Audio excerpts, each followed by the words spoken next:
Welcome to the Woodpreneur podcast, the number one podcast for the business and marketing side of the lumber, woodworking, hardwood flooring, and sawmill industry.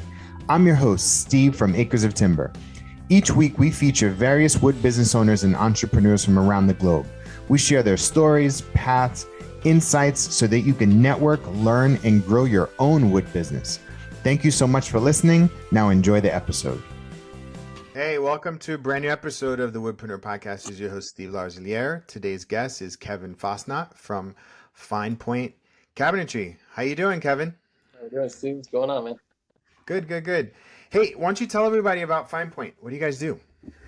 So, Fine Point. So I am a sole proprietor, single member LLC. I do custom cabinetry. I specialize in high-end custom cabinetry built in-house. That's what I've been doing my whole entire career. But recently, within the past few years, I've been leaning more toward kitchen design and actually being a dealer of kitchen cabinetry versus making everything in-house. So I outsource fabrication of my kitchens, then me and some of my subs install the kitchens themselves. So I use the custom side of it in my shop location for like the niche like items that I actually want to build, and then the bulk is outsourced. Cool. Yeah, that's and your work is beautiful. Thank you. How long you guys been around? How long you been around? 7 years. Yeah. What was it like those first couple years? Working a lot, long hours with not a lot of reward. That's for sure. First few years were definitely tough. I mean, I loved it. It wasn't like it was, hurting me in any which way. I did it because I wanted to do it. I was young, ready to go, and wanted to work all the time. And single at that time too, so it worked out good. But yeah, it was not financially beneficial, and that kind of leaded me to why I sell more cabinetry than fabricate more now. For sure. And which is really fascinating because do you outsource to ready-made stuff or to other shops? Still large scale shops. So it's like basically if you have seen any design showroom, on your route, whatever. I'm just a small version of that where I don't really allow like walk-ins. I'm like appointment only. I have a small office that's attached to my wood shop. Most of my clients are recommended. That whole entire game. But yeah, so they're basically like I represent a company called Plain and Fancy and Luxor Collection. They're both very large manufacturing facilities. Plain and Fancy is a very high-end, very expensive line, so they're 100% custom. And then Luxor Collection has a variety of stock to a semi-custom, so anything. So like everything that I work within, you work kind of within the parameters of their spec books of what they offer, and then you can customize based off of that. That's cool. How do you like that? I like it. I ask as a former maker. Yeah. And most of my audience, the Woodpreneur community, they're like the makers. They're the grinders, right? And you know what that's like to grind in the shop and have sawdust in your ear crack, right? Like you know what it's like. Yeah. Like what really inspired the shift? Financial reasons, and honestly, kind of getting my life back a little bit. I don't know. I had hopes of dreams when I first started my business to scale into this large woodworking business and have a 20,000 square foot shop and a CNC machine and all these all the companies that I had worked at prior to going off my own. I kind of had hopes and dreams to be at that level at one day, and then the reality of actually making that happen in my setting wasn't as realistic as I thought, or at least I didn't really have that willpower to take myself to that next level. So I decided the pivot made most sense for my sanity. Yeah. Like I was saying, being a business owner, you work a lot. And also when you're a craftsperson, you don't just work a lot on your business, within your business, you're working on your feet. And using your Yeah. hands. It's not just mentally exhausting; it's physically exhausting. And you know, you've probably heard it all before. Like just being in the trades, there's a time limit, I guess you kind of want to say, to being able to do what you do every single day. I mean, granted, there's guys doing this when they're 70 years old, but I don't really foresee myself being that person forever. So I Yeah. knew something needed to change. You know, that's so fascinating. I love this conversation because oftentimes you think your life is going to go down a particular direction, and it takes a lot of self-awareness to like say, "Hey, look, I don't know if this ideal, this structure, this belief that I thought that I would be, I can actually change. I don't actually have to continue doing the same thing that I have been doing." Right. And I don't know. I hope the audience, when they're listening to this, they could see like, oh, there are different ways of working. There Right. are also different ways of serving your customer as Right. well. And also like a self-satisfaction thing too. Hmm. So you know, the reason I do this is because I'm an artist at heart. I went to school to be, you know, I went to art school. So and then I found woodworking. That's kind of like, and I concentrated in furniture, and like that was like my whole craft. And I worked in high-end cabinetry for a really long time, and like so I was very much in that niche. So like I enjoy it. And Yeah. the other side of it, I also enjoy design. So that's Hmm. why it kind of made sense for me to pivot in that direction. And Yeah. like I was kind of saying before too, it's not like I cut off my shop. What I did was I created multiple income streams for myself. So Mm. I'm not just pigeonholing myself to I make built-ins or I make Yeah. freestanding furniture or I make tables. Yeah. I'm opening myself up to a wider customer base, and then what happens a lot when, say, I get a kitchen where I'm manufacturing, designing the kitchen, and then subbing out the manufacturing of it, I get small niche-like items out of that house because of what I do, uh, Yeah. and so it doesn't overwhelm me. Where I could take on things that I want to take on, and then the rest of it I just phone off. It kind of works out. Yeah. Yeah. So how much are you touching the tools? Not that much anymore? No, I touch the tools every day. Don't get You me do. wrong. I'm Yeah. very much, and I install all of my kitchens. Oh, So you do? Okay. Okay. right, Awesome. right. Awesome. So me personally install my kitchens with a couple of my subs. Yeah, Um, yeah, yeah. there's been But situations. but you realize that there was a friction point, and then there are probably other people designed to do it way better. And you like on the front end, the design and aspect, because it gives you that connection with the client, and you're using that experience to create a uniquely custom product with your manufacturers. And then when they built it in the method in which you sold it, now you are installing it. So it's like That's that's kind of my selling point too. I use that. I use like my background as like, you know, that's I know what I'm doing. I know cabinetry more than any other designer out there would, because I've yeah, been on, you know, I've built 1,000 squares in my life. I'm a yeah. professional box builder, you know, so I know the trade as a whole, so that's in my benefit. That's cool. So, how has the business been going with Uh, this new model? really well, honestly. The It's been getting better. Like I so I've been like really kind of pivoting this direction for the past 3 years now, and every year is better and better. And this is my best year I've had in business by far. So So you have subs, but is it mainly you, or do you have any other body on your core team? no, it's literally just me. But I utilize like, you know, true subs, like hands-on subs and cabinet installers, other contractors, and then what I also do, I utilize the virtual assistants a lot too. So on the design side, rendering side, all that kind of stuff as well. So I try to I've I've kind of structured my business in a way where I can keep it real small without having to have people on payroll. Uh, Hmm. and it gets overwhelming at times, but it works for the most part. So what does growth look like for you? You know, I kind of struggle with that a little bit, honestly. What I want that to be. Um, I don't really have like a, you know, they always say kind of have like a 5 year plan, a 5 year goal, that all that. It's wishy washy. It's not defined because, like, kind of back to that, I like being on the tools. I enjoy it. It's why I do it. So seeing the profitability of this side of the business kind of create within selling cabinetry and design side of it, kind of, it's like fighting inside of me. I don't really know what I want it to be. Like, could I turn it into a large design showroom and have designers on payroll, or continue to build my shop and kind of do both? I don't know. I haven't figured that out. Yeah. What and when you think about the how has the customer taste changed?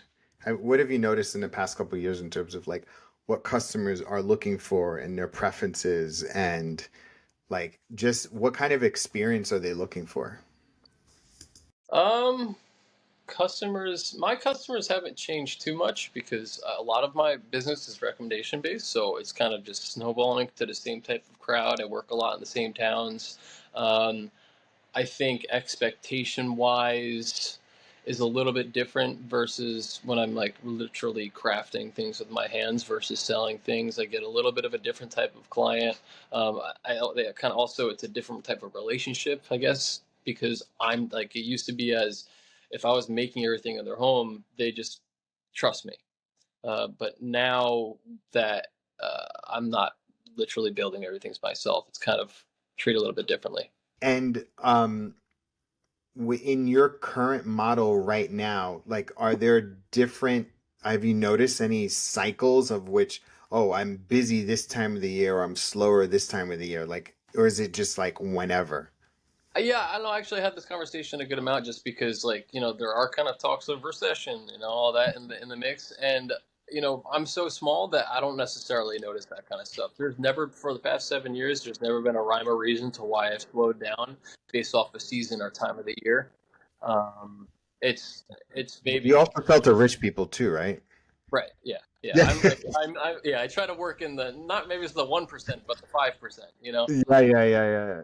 Yeah, I just saw something online today, and it's like sell to rich people, you'll never be broke, like if because they're never not spending money, and they spend money on good investments. Right. And I just had a conversation with somebody the other day. It's like people that aren't as wealthy, they'll spend money on a depreciation, like $100,000 on like a Tahoe, right? But they won't spend $100,000 on a kitchen. Mhm. And you know what I mean? It's Yeah. um that's fascinating. What have you worked on any cool projects recently that like really stretched you or helped grow you? What I'm working on right now, it's the highest ticket project I've ever been a part of, Yeah. and I'm hoping that, and this client is, I'd say, the 1%. Um, so I'm hoping that I can kind of go with that natural progression towards that client base because I enjoy it, but it's also it's high stakes, so high stakes Hmm. because it's a very high end client, it's very high end material that I'm working with, so it's a little uneasy at times, but it's also where, like, my whole career prior to this was all very high end Manhattan, so I'm kind of like, I'm ready for it. Uh, Hmm. so, but it's definitely been a cool project to be a part of, and I really hope I get more just like it. Cool. Very cool. Um, Let me ask you this. Based off of your business change, would you have done it sooner? No, No. You no. like where I the no, I progression. like exactly where I am.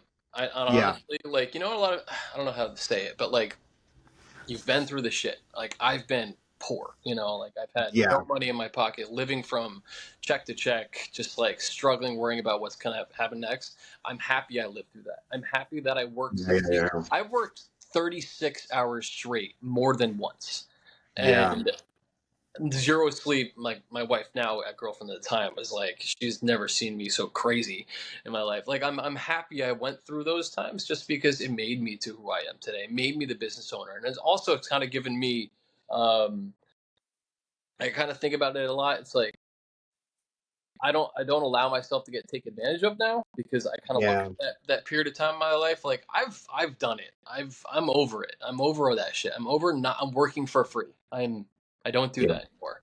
It does not happen. So I put my foot down in a lot of scenarios. So yeah, I think I needed to live through that to be where I am.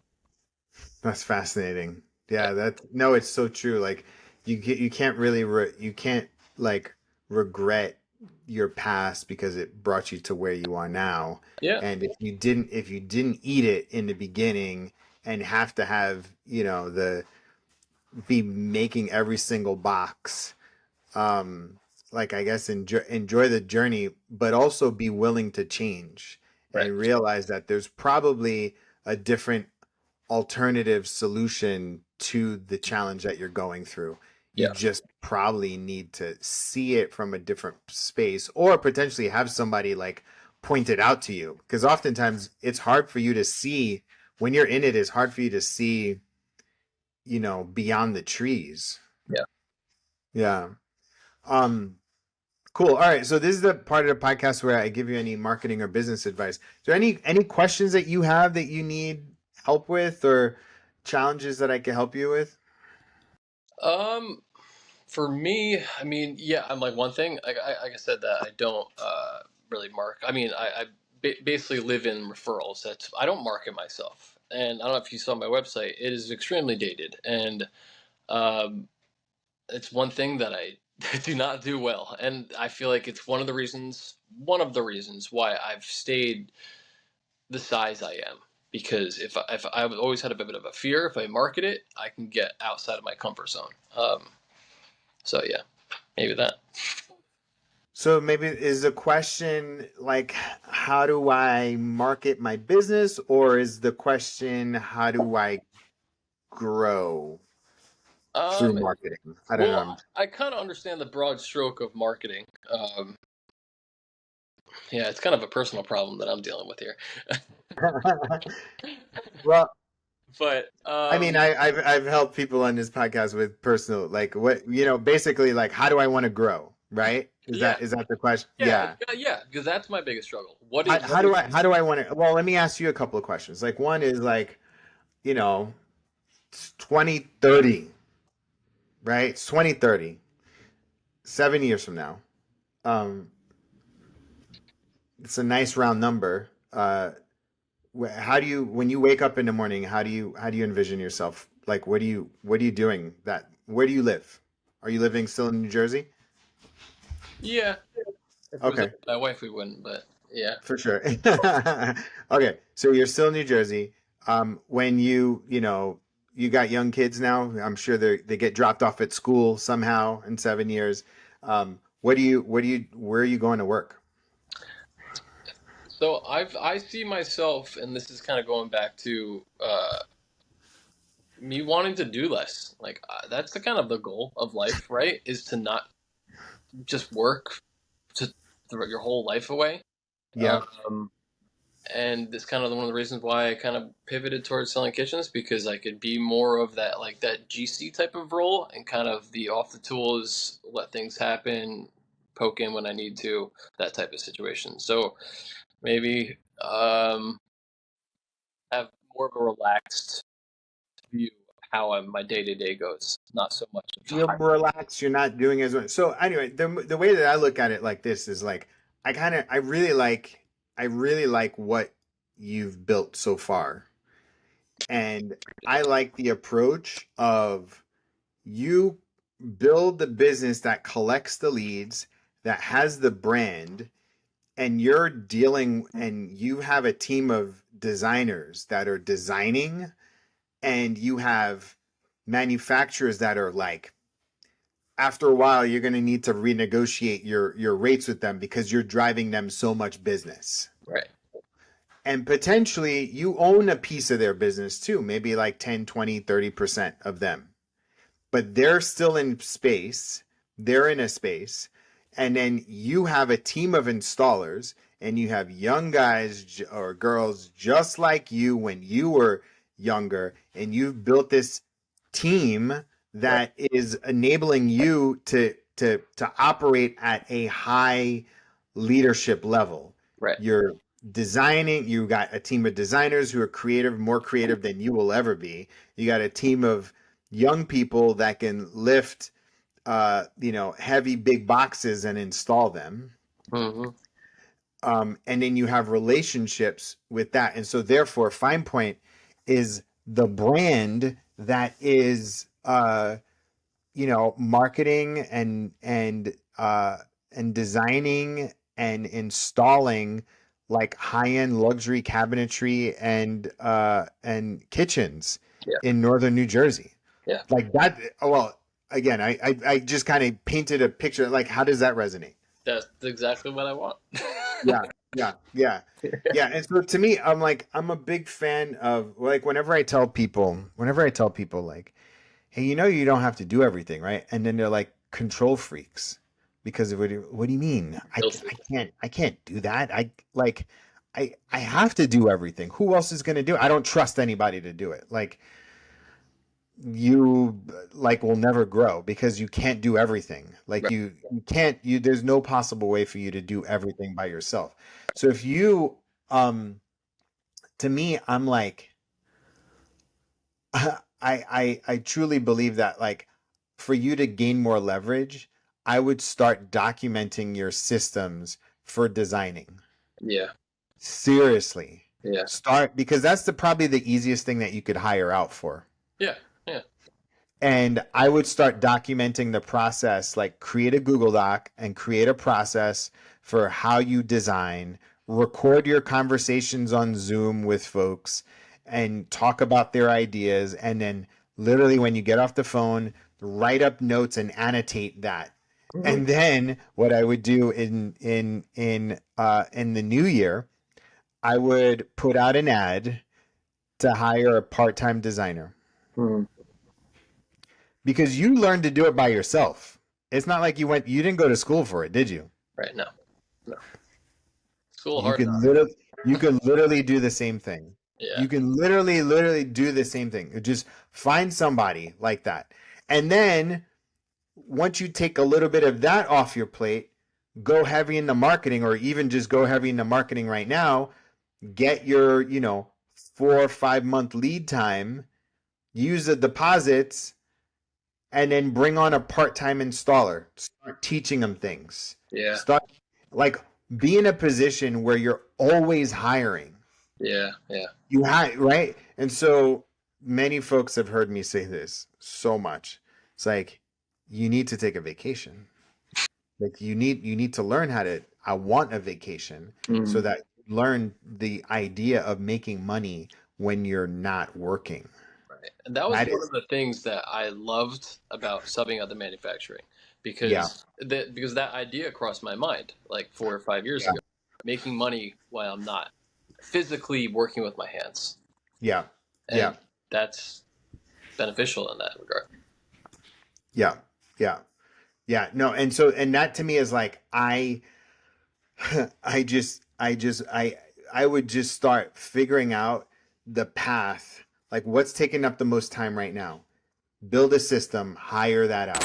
We are just releasing our latest training. And over this training, I go over how I helped generate $200,000 and 300 leads for clients. And during this 45-minute training, we will go over the frameworks, the strategies, and the concepts that you need to scale from 6 figures to 7 figures, or even just get started. These are the building blocks that I've seen help wood, lumber, furniture, millwork companies grow and scale. So I've been hearing it lots of times, like, I just need a training, I need a training. So we finally put it together. So wherever you're consuming this, just click the link in the description and you'll be able to access it. So do you know, I said this before in the podcast. So do you remember, how many kids do you have? I have 0 kids now, but you have 0 kids. Okay. Yeah.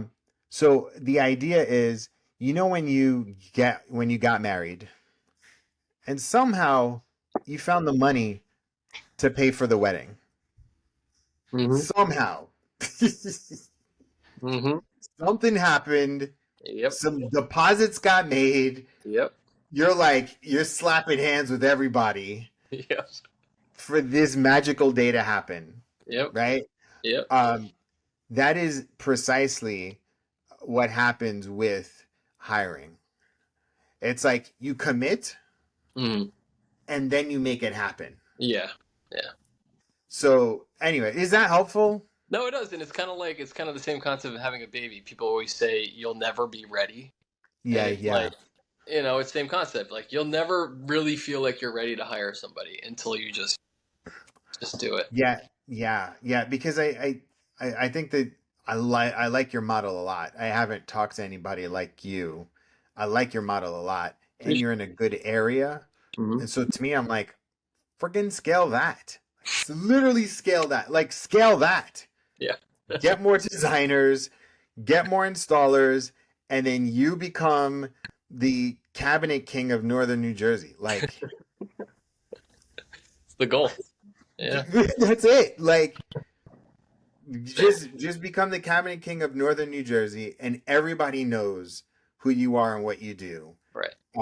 And you know, like I would even get involved with some local charities and like literally cut them I would join a board of a local charity at the end of the year, cut them a check for an amount that you feel is a little uncomfortable, which is way more than you've ever donated to a charity, and then ask to speak to the executive director or the head of the charity and say, I want to be on your board. But before you do that, look at the board of directors to see if these are people that could refer you business. Yeah. Look to see if they have golf tournaments. Look to see if they have, the right things. Dude, you work in New York and Manhattan and New Jersey. There's lots of money everywhere. Yes. Tons of obscene amount of money. And a lot of my audience, like I'm from New York, so I know, like it is ridiculous the amount of money that's in the New York, New Jersey, Connecticut area. Yes. And so I think you just need to be in the right place around the right people that can refer a lot of business to you. And I'm not mad at the referrals. Yeah. You just got to optimize for it. Right. Yeah. Yeah. You got to optimize for it so that it's continue working. Because that right client, because I have a right client. I guess everyone kind of does have a right client. That right client is not every client. And I think I need to, like, one of the things I kind of need to focus on marketing is marketing to that right client. Because I've done a lot of jobs where I'm not too happy at the end of it. So yeah. Cool. All right. Well, tell everybody your website and your Instagram. finepointcabinetry.com, and my Instagram is fine_point_cabinetry. Awesome. Thank you so much, Kevin, for your time. I look forward to getting your story out to the Woodpreneur community. Thanks, man. Thanks for having me. Really appreciate it. All right. Take care. Bye. All right, bye-bye.